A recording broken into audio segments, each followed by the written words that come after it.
বেতনে বৃদ্ধির দাবিতে সারা বাংলা মিড ডে মিল কর্মীদের বিক্ষোভ মিছিল ও ডেপুটেশন।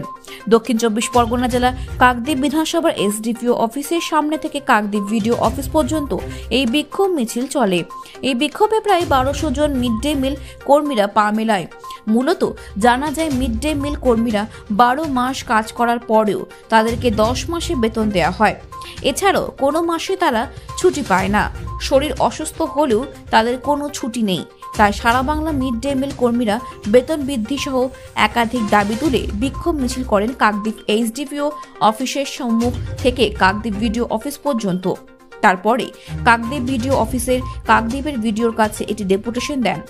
তারা আরও জানান, বিগত দিনে যদি তাদের এই দাবি না মানে প্রশাসন আরও বৃহত্তর আন্দোলনে নামবে।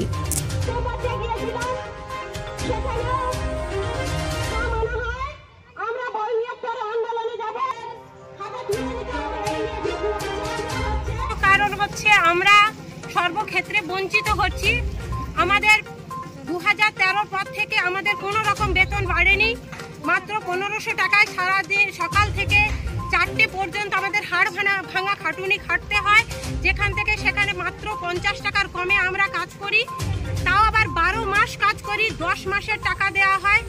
আমরা এত চাল রান্না করি, আমাদের খাওয়ার কোনো অধিকার নেই।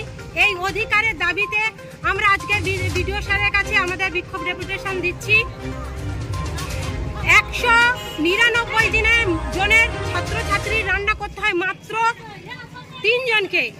এই এত খাটুনি 3 জনের সম্ভব নয়। এই সমস্ত বিভিন্ন 12 দফা দাবিতেই আমরা আজকের এই ডেপুটেশনে সামিল হয়েছি। আজকের মিড ডে মিল কর্মীরা প্রতিনিয়ত বঞ্চিত হচ্ছে। সেই বঞ্চিত ক্ষোভ থেকে আজকের এই ডেপুটেশনে সামিল হয়েছে সারা বাংলা মিড ডে মিল কর্মী ইউনিয়ন কাকদ্বীপ ব্লক। আপনার নাম? শম্পা পাল মন্ডল, সারা বাংলা মিড ডে মিল কর্মী ইউনিয়ন কাকদ্বীপ ব্লক সম্পাদিকা।